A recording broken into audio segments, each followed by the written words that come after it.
Starting Medicare after age 65. It's a little different, so you need to make sure you understand so you get your timelines right and you get everything put in the right place at the right time so that we don't mess anything up. And the last thing we want certainly is a penalty on our Medicare. So I'm gonna go through that right now. I'm Keith Armbrecht, founder of Medicare on Video, and I help people across the country make the right Medicare choices. I can absolutely help you as well. We're gonna talk right now about signing up for Medicare after age 65. So why might you wait until after age 65? Certainly most people sign up when they turn 65. The main reason that you would wait is if you're still working. So if you work for a larger employer and you have good group health insurance and your employer probably pays for most, if not all of it, you probably want to stay on your employer group coverage until you're ready to retire. So if you're going to do that, it's perfectly okay. You just need to make sure you understand exactly how things function so that we get it correct when it's time to do it. Now, first thing to understand when we talk about keeping employer coverage, COBRA insurance does not count. Retiree insurance also does not count. Only active employee group health insurance is what is considered creditable coverage by Medicare to avoid any penalties if you wait until after age 65 to sign up. So make sure you understand that. A lot of people think they go on COBRA, and really it doesn't make sense anyway, because COBRA, your employer no longer pays for it. So you're going to pay the whole thing. It's usually more expensive and less benefit than it would be coming into Medicare. Retiree insurance is kind of different. There are large companies, federal government, things like that offer retiree coverage where you may never come into Medicare because your retiree coverage is going to be what you have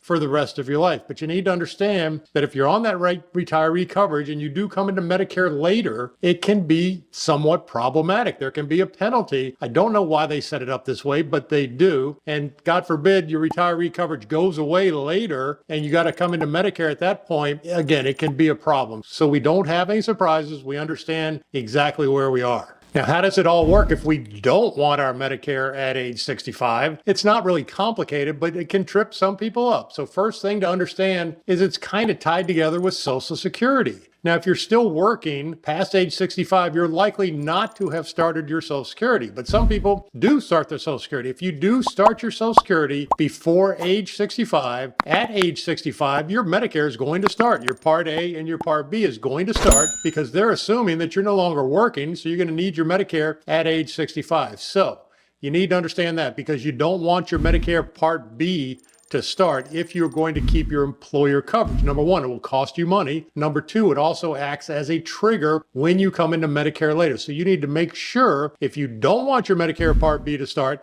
that it does not start. You're going to get the red, white, and blue Medicare card in the mail, and on that card, it's going to have a Part A start date and a Part B start date. You need that Part B to be blank if you're not looking to start your Medicare Part B. If it does have a start date and you don't want it to start on that date, you need to send it back to Medicare and tell them not to start it and to tell them when you want to start it. But I wouldn't take for granted that they'll get it that way. So I would certainly follow up with a phone call. And this is running through Social Security. So Social Security is where your Medicare gets initiated. So it's not the Medicare phone number. It is the Social Security phone number. So just make sure that it starts when you want because it's important. And there's, other than the cost, there's some other big ramifications if you start it too early and you're not ready to go into Medicare at that time. So you're going to want it to start when you're going to retire. Now, when you know you're going to retire, and not all of us know exactly when we're going to retire. Sometimes it comes up fast. Sometimes we plan it out, years ahead of time. But we want to start as early as possible to set up your Medicare when you do know that you're going to retire. So you're going to need an employer coverage form. So it's a form that your employer fills out showing you do have current group health insurance that is going to alleviate any penalty that there may be on Medicare Part B. So Social Security is going to want that form. Again, you want to do it early because some HR departments aren't the quickest in the world. You need to get it to them, have them fill it out, then you're going to submit it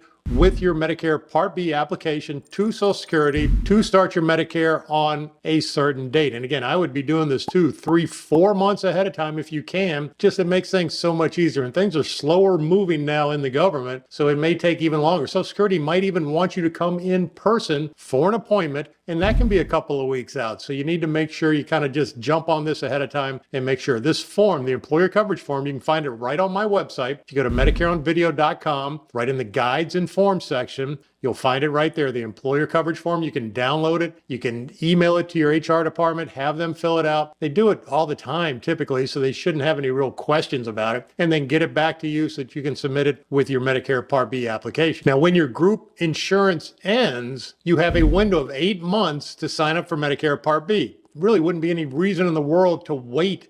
You want to coordinate your Part B with the same time that your group insurance is going to end, but there is an 8-month window. Now, for a Medicare drug plan, there's only a 63-day window. So if you're going to get a Medicare drug plan after you come off your group insurance, you only have a 63-day window. And again, we don't really need the window. We want to set it up ahead of time for the day that our insurance is going to end at work. So it'll be the first of whatever month that we're retiring that will transition from your group insurance into your Medicare coverage. And this is all stuff that we help with, so we make sure that everything gets put in the right place, done at the right time. There's no cost to you to allow us to help you. Whatever insurance carrier we end up choosing, they pay me a little bit to be your service agent now and in the future. So I'm happy to help. I've helped more than 10,000 people get their Medicare set up. I can absolutely help you make sure that just once you get it done, we don't have to worry about it anymore. It will go exactly the way it's supposed to go as long as we set it up correctly and do exactly what we want to do to cover our choices. And there are some choices that you're going to need to make within Medicare. So certainly watch some more of my videos, subscribe to my channel. I put out videos quite often, but just understanding the different paths you can go down with Medicare is very important, and you want to get it right. And if you do get it right,